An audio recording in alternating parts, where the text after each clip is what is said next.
Security! Get her out. The voice cracked like a whip, sharp, cold, and public. She turned confused. A spotlight caught her pale pink dress. Modest pressed, no slit, no label, just hers. But the judges had already decided. She's not talent, not press, not on the list. 2 guards moved fast, intercepted her before she reached the 3rd row. "Ma'am, step back.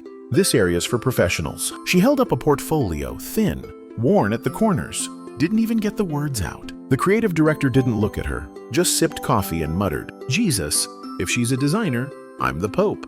Send her back to wherever that fabric came from." And just like that, they turned her body, pushed her back through the doors, like taking out the trash before the cameras arrived. She said nothing, but her silence took notes, and somewhere deep inside a thread pulled taut and didn't snap. The lounge smelled like hairspray and hunger. It was a room not meant to impress, just to separate. To sift out the assistants from the stars, the names from the nobodies, the ones who belonged from the ones who dared to think they might. She sat near the coat rack, alone. A quiet pink dress pressed the night before with trembling hands flowed over her knees like a whisper no one listened to. In her lap, a sketchbook. No logos, no sequins, just graphite lines, some bent, some bleeding. The kind of drawings that had been whispered into life in cheap cafes, late buses, and one-bedroom silences where heat cost more than hope. She wasn't looking at anyone. She knew better. She kept her head down, not in shame, but in the ancient, practiced pose of women who have learned what the world does when you look it in the eye. Then came the others. Perfume entered first. Then heels, then the voices manicured, moisturized, and soaked in inherited condescension. Who's she? No badge, no makeup, no breathing room in that hemline. She must be catering or worse press. One girl, platinum blonde with cheekbones like weaponry, tilted her head and smiled the way wolves must smile before tearing. "Are you lost, sweetheart? Or are you manifesting?" The others chuckled, circling her like heat around dry leaves. One reached forward. Pale fingers adorned with rings that had never been earned, and without permission, without hesitation, plucked the sketchbook from her lap. She inhaled, but said nothing. The book opened, pages flicked. Then came the laughter, real. This time, brutal, unashamed. Oh my God. She drew them with pencil. She still believes in pencil. Is that a wrap skirt or a kitchen towel? With confidence issues. They passed the pages like gossip, like evidence. Like fragile little confessions to be mocked before they were forgotten. And one by one the girls began to tear. Not like tantrums, but like seamstresses undoing stitches they never respected to begin with. Each rip was slow, intimate, precise. A deliberate violation of paper and heart and months of work that had lived in her bones longer than food. Someone dumped her tote onto the floor. The measuring tape unraveled like a wounded thing. Her thread spools rolled under the radiator unwanted. A swatch of fabric, pale blue cotton with hand-embroidered edging, was picked up with 2 fingers like it smelled of failure. "This your signature look, God Etsy would sue." A boy, tall, lacquered, born on a trust fund and raised by maids, took one of the remaining sketches, dropped it under his loafer, and slowly twisted his heel until the paper crumbled like ash. There. Now it's wearable. Someone else whispered, "Let's just hope she's not actually showing anything tonight. I've seen better silhouettes in hospital gowns." She knelt to pick up the scraps, not from submission, but instinct. Because when something you love breaks, the first lie we're taught is that maybe we can fix it. But the pages didn't fit back together. They were wet with mockery, thin with humiliation, and lined now with the fingerprints of people who had never created anything except their own echo chambers. She clutched what was left, barely more than dust. Her fingers trembled not from fear, but the precise agony of having no room to cry. No one said sorry. No one offered help. The door opened again and someone else entered. A name, a face, a reputation, wrapped in designer silk, and the group scattered to greet her, leaving only the ruin in their wake. And her, still kneeling, still silent, still holding the pieces of a dream they hadn't just dismissed, they had devoured. She didn't leave. Maybe she should have. Maybe every bone in her body begged her to disappear, but something else, older, deeper, kept her there. Not pride, not hope, just the quiet insistence of someone who's been broken before and knows there's always one more blow to take before the silence means something. She sat back against the wall, hidden behind a rolling rack of gowns so expensive they came with NDA clauses and private insurance. Her hands still held the torn remnants of her sketches. She folded them, not to protect them, but to mourn them. On the other side of the wall, the show began. The music was thunderous.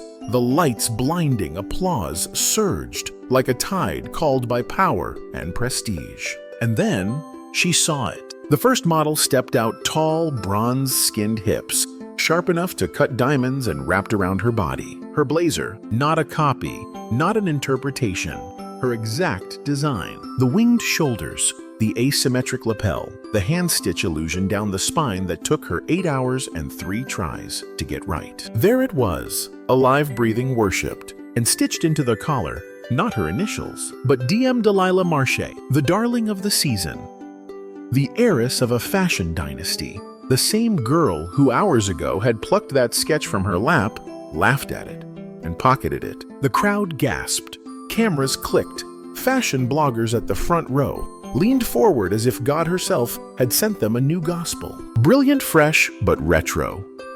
This is the comeback of the year, and on the other side of the wall in the shadowed backstage corner, she was never meant to be. In the real designer sat with blood under her fingernails, from needles, not fame, and watched her name be scrubbed from existence under couture lighting. Model after model came down the runway, and with each step her heartbreak multiplied. One wore her draped silk concept recolored. Another, the coat she'd stitched from thrifted wool during a winter blackout. Even the finale piece, the one she had only dared to draw, never so, appeared in ivory organza, trailing like smoke and mockery behind it. All of it stolen, all of it applauded. Delilah walked out, last radiant, smug, untouched, blowing kisses like victory had always been hers to cradle. "Thank you all," she said into the mic, her accent smooth, Paris, by way of privilege.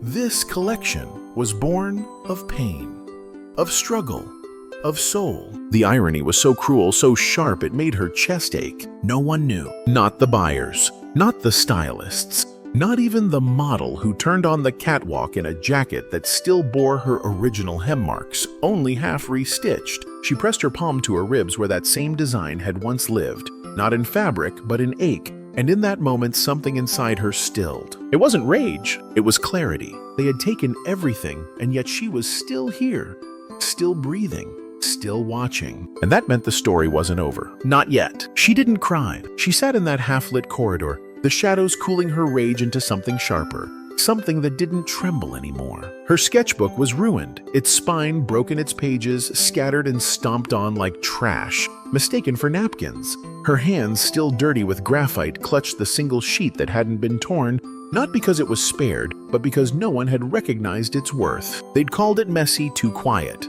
not marketable. And yet, there it was, walking down the runway, worn by a model worth more per hour than she had made all year. Inside the main hall, the show had ended. Guests fluttered like moths toward champagne and cameras. Journalists jotted down adjectives. Buyers exchanged cards. And at the center, Delilah Marche, wrapped in applause, took credit with the ease of someone raised to believe praise was inheritance. She smiled with her teeth, she air-kissed with her soul untouched. "Darling, it's vintage inspiration meets post-pandemic resilience," she explained to a Vogue contributor as though she'd ever survived anything beyond a PR scandal and a missed facial. But as the crowd fawned, one woman didn't move. Her name was Sasha Monroe, junior editor at The Cut, knew enough to still feel the weight of silence, sharp enough to recognize an echo when she heard it twice. She was seated in the third row, not front enough to flatter, not back enough to be ignored, and she had seen the finale piece before, not on a runway, not on a mood board, but in a comment thread, buried beneath an Instagram post no one had liked. A small account. No profile photo. One that had once shared a blurry photo of a fabric swatch and a caption, "Maybe no one ever sees this, but I'll keep drawing until I do." Sasha had screenshotted it, not out of interest, but instinct. Now, staring at the so-called original finale gown, she felt something cold coil in her stomach. She leaned forward, blinked. There, just beneath the stitched lining of the model's train, was a thread slightly off color, barely visible. An error. No, not an error. A signature. The kind you sew when you don't think anyone will ever see it, but need to prove to yourself it mattered that you made it. She rose from her seat slowly, quietly, and began to walk not toward the exit, but backstage. Some stories don't scream to be heard. Some simply wait stitched into silence until the right eyes notice the lie. And in that moment, Sasha noticed Delilah was basking in the afterglow. The kind only borrowed brilliance can provide, temporary, addictive, and utterly unsustainable. She held court at the center of the showroom floor, encircled by stylists, journalists, influencers. Her laughter was effortless, her champagne untouched.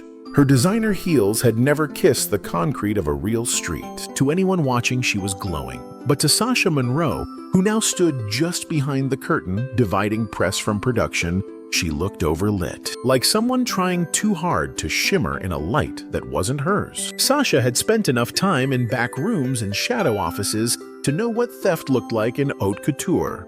It was never obvious, never direct. No one plagiarized a whole collection. They absorbed, they internalized. They claimed they'd been inspired by the same energy in the air. And yet that signature, that off-color thread, that stitch made by hand, not machine. She stepped forward, flashing her press badge. "Miss Marché," she said calmly, "can I ask about the finale piece?" Delilah didn't look up right away. Too many cameras, too much applause still echoing in her ears. Then she smiled, the kind of smile curated for interviews and thumbnails. "Of course," she purred. "It was meant to symbolize rebirth. Post-chaos clarity." Sasha nodded slow. "And when exactly was it conceptualized?" Delilah blinked just once. "Months ago," she replied. "My team and I have been working in Milan sketching around themes of solitude. The female phoenix, you know." A few nearby heads nodded. Sounded plausible, sounded chic. But Sasha wasn't writing it down. She was watching. Delilah's eyes flickered. The corner of her mouth twitched. "And you personally sketched that gown?" Sasha asked, her tone polite but not soft. Delilah hesitated, only for half a beat, but it was enough. Then she laughed, tilted her head. "Darling, nothing in fashion is truly personal. It's collaboration, it's vibe, it's magic." The crowd chuckled, champagne glasses tilted, but Sasha didn't move. She just stepped closer and lowered her voice. "I've seen that gown before." Delilah's smile held, but her pupils betrayed her. A pause. Too long. On Instagram, Sasha continued. 2 months ago. On a private account, no followers, no blue check. A longer pause. Too long. Delilah reached for her flute. Missed it by an inch. "You must be mistaken." Sasha didn't respond. She didn't have to, because just then, from the far end of the corridor, a quiet rustle broke the air. A girl stepped into view, still in soft pink, still in flats rubbed dull at the toe, still with one hand clutched around the bruised edges of a sketchbook too ruined to matter except to the person who made it. Delilah turned. And for the first time that evening, her smile cracked. Not a big break, just a fine fracture at the edge of her mouth, but it was enough to feel the room shift. The lie had been spoken, and now it had an audience. She didn't say her name. She didn't have to. Not when every pair of eyes in that showroom had already turned. Not when Delilah's hand gripped the stem of her glass like it could still hold back gravity. Not when the sketches peeking from that tattered folder looked like ghosts. The fashion house had tried to bury under press releases and runway smoke. The girl stood still, dress rumpled, lip cracked from where she'd bit it too hard backstage. Her eyes weren't fiery, they weren't vengeful. Worse, they were calm. The kind of calm that comes when you've already lived through the worst thing they could do and survived it with your spine intact. A stylist near the bar squinted. "Wait, didn't she get escorted out earlier?" Another murmured, "Thought she was a student or someone's assistant." Then a whisper. "I saw her portfolio on the floor backstage. Looked like trash. I think someone stepped on it." Delilah tried to recover. "Security," she called, but her voice cracked on the second syllable. Too late, because Sasha Monroe had already moved between them. She didn't touch the girl, just stood beside her, as if proximity could rewrite the rules of the room. "This is the original designer," Sasha said, not to Delilah, but to the crowd. "She posted this exact sketch weeks ago. I saw it, I saved it." Someone near the front raised their phone, opened their gallery, scrolled. Silence. Then a gasp. There it was. Same silhouette, same asymmetrical line, same hand-drawn annotation in the corner. soft pain stitched in full bloom. Exactly what Delilah had described as post-chaos clarity. The air shifted like champagne bubbling into acid. And Delilah, she laughed. Too sharp, too fast. This is ridiculous. You can't just show up and claim an idea. It's fashion, it's evolution. But no one laughed with her. Not this time. Not when the girl finally stepped forward. Her voice barely above breath, but heavier than the heels in the room. You didn't evolve it. You erased it. You stole the bloom, but not the root. You wore the skin, but not the scars it came from. Her voice didn't rise, didn't beg, didn't shake. Because when truth arrives with enough bruises, it doesn't knock. It enters, and silence for once stared back. The air no longer shimmered. It thickened into something viscous, heavy, almost mournful, like the moment after a glass shatters in a ballroom. Everyone hears it, but no one moves to clean. The cameras stopped clicking. The influencers stepped back. Even the light seemed less forgiving now, casting Delilah Marche. Not as muse, but mimic. Across the room, a projector flickered to life. Someone, maybe Sasha, maybe someone watching had pulled up the post. A photo of the gown, roughly sketched edges, still raw, pinned to a corkboard, cluttered with scrawled notes and sleepless ambition. There it was, the same jagged silhouette, the same unconventional neckline that Delilah had claimed was inspired by Phoenix Ash. In the sketch, it was labeled Grief as Architecture. Ink-smudged corner torn. The room held its breath, because now it wasn't just a girl with a bruised sketchbook. It was proof. And worse, it was soul made visible. Someone near the back whispered. She stitched pain into fabric, and Delilah wore it like a costume. A Vogue editor lowered her pen, quietly closed her notebook. Delilah still stood her ground, but the heels felt higher now. The dress felt tighter. "You're all being swept up by a sob story," she said louder than before. "This is a show, not a courtroom." But her voice had lost its polish, and the girl, still without name, still without platform, finally moved. Not toward Delilah, toward the mannequin. It stood, center stage, dressed in the finale gown, the one the press had called divine haunting genius. She approached it slowly. Then, with hands that still bore faint blood from where her folder had been crushed that morning, she reached up, unclipped the back, and peeled the dress away. Gasps rose like fog. Some people turned their heads. Others didn't dare blink. Underneath the gown, taped to the mannequin's spine, was a folded sheet, handwritten folded like a letter, never meant to be read aloud. She opened it and pinned it to the mannequin's chest. The room leaned in. "I stitched this when I couldn't afford heat. I lined the collar with leftover cotton from a thrifted curtain. I stayed up until my hands trembled too hard to finish. This dress isn't beautiful because you clapped for it. It's beautiful because it hurt." Silence stretched. Someone near the runway sat down slowly, as if gravity had remembered them. A junior designer not older than 20 covered her mouth and whispered. She sewed herself into it. Delilah finally spoke, but not to the girl, to security. "This is a violation of contract," she said, but the words didn't land. Not when everyone was staring at the mannequin like it was the only honest thing in the room. Because now the gown didn't sparkle. It bled. It confessed. It breathed. Nobody moved. The fabric still clung to the mannequin like memory. The note on its chest fluttered slightly, kissed by the hush of a guilty room. And then someone asked the question. A young voice near the back. Uneven, unprepared, but honest. "What's her name?" No answer came right away, because the truth wasn't a sound. It was a slow turning of heads, a rippling awareness. People who hadn't looked at her before now looked too long. People who had laughed behind flutes of champagne now avoided their own reflections in the marble floor. And the girl, still holding the stripped gown like a ghost she no longer owed anything to, lifted her chin. Only then did Sasha speak. Not loudly, not grandly, just clearly. "Her name is Maeve." A pause. Maeve Langley. A rustle moved through the crowd like velvet torn at the seams, because now they remembered. Langley. The Langley name once whispered in fashion schools as myth, an intern who vanished after a scandal, rumors, theft, a legal battle that never made the press. Whispers that she had overreacted, exaggerated, didn't understand the industry. But now those same people stood in front of a mannequin with her soul draped over it, and they couldn't unsee what she had sewn. A journalist from The Cut typed with trembling fingers. A creative director clutched her chest like she'd forgotten how to breathe. Delilah said nothing, not because she chose silence, but because silence had chosen her. It wrapped around her like a noose made of every unpaid credit, every ghost-written idea, every name she stepped over to reach the throne. And Maeve, she turned to the crowd. "You don't know me," she said softly, "but you've worn pieces of me longer than you think." Every stitched silence, every unpaid draft, every "can you stay late?" without a name on the label. Her voice didn't shake. It shimmered with the steadiness of someone no longer asking for a seat at the table, but flipping the whole goddamn table over. "You erased me. Once," she finished.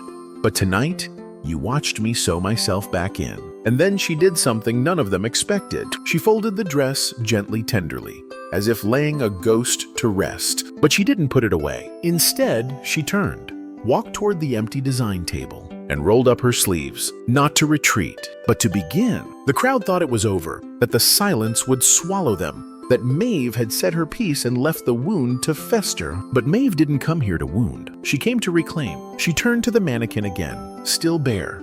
Now, still echoing with the dress that had been hers. Then wordlessly, she reached into her ruined sketchbook and pulled out what looked like scraps, torn muslin, raw silk, pieces too small to matter, threads frayed at the edge from the trampling hours before. The room watched, disbelieving, unblinking. She stepped behind the small designer's table, left abandoned near the corner of the runway.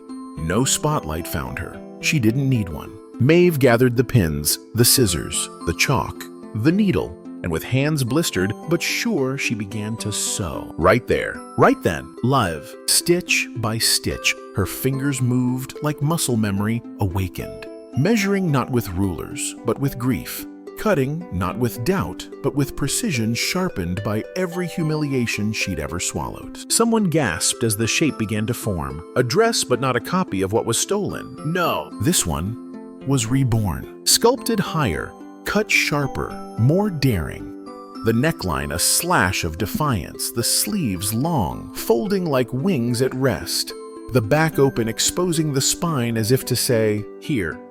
This is where they tried to break me." And yet she stood, every layer of fabric a page, every dart and hem a declaration. Not just, "I can design," but "I am the designee." 30 minutes passed. No one moved. Even Delilah stood frozen, stripped now, not of a dress, but of illusion. And when Maeve slipped into the gown she'd just conjured from scraps, it fit like it had been waiting to exist. She stepped forward. No runway, no lights, just breathless, reverent silence. And then, applause. Not from the press, not from the sponsors, but from the young assistants, the interns, the seamstresses in the wings. The ones who recognized what they were seeing. A woman who was told she was nothing, and who built everything from it. When she stepped out in the gown she'd sewn from the remnants of their cruelty, the room didn't gasp. It simply forgot how to breathe. The runway lights had dimmed hours ago, but Maeve didn't need a spotlight to make the world see her.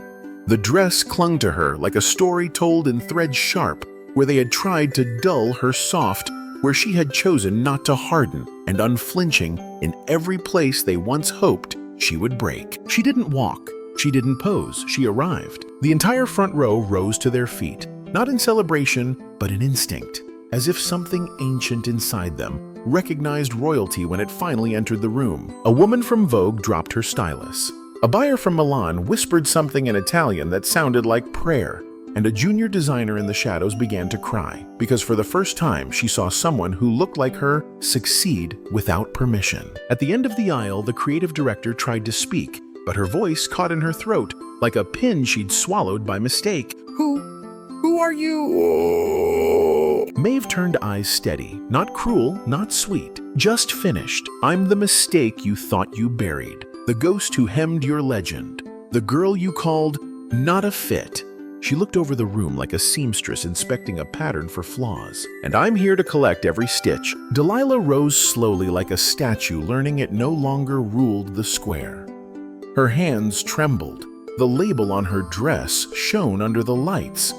It read, Maison Langley. Maeve's name sold without credit, stolen, and paraded down the world's runways like a trophy from a war she wasn't invited to fight in. One by one, phones came out, not to ridicule, not to mock, but to document, to capture the moment the system cracked and light broke through. The producer of the show approached from the wings, face pale with dawning realization. "We had no idea." Maeve cut him off with a smile that didn't need teeth to bite. "You didn't want to know." And then she turned to the audience. Not just the ones seated in velvet rows, but the ones watching from screens, from corners, from cubicles and cutting rooms. The invisible, the unpaid, the unthanked. To every intern who stayed late without a name on the credits, she said. To every designer who was told she could assist but never lead. To every hand that made fashion, but never was fashion. "This dress is yours." The applause that followed wasn't clapping, it was thunder. And in the storm that rose, the gates of fashion bent, not because she knocked, but because she had become too loud to ignore. Maeve didn't stay for interviews. She didn't wait for the apology that would never taste sincere. She walked out the same way she walked in, quiet, precise, and completely uninvited. But now, every billboard would carry her name. Every label would be traced back to the girl they tried to erase. She had stitched herself into the future. And for the first time in decades, the industry looked in the mirror and saw the woman they could never steal from again. She left through the back the same way she came in. But this time, the exit wasn't shame. It was sovereignty.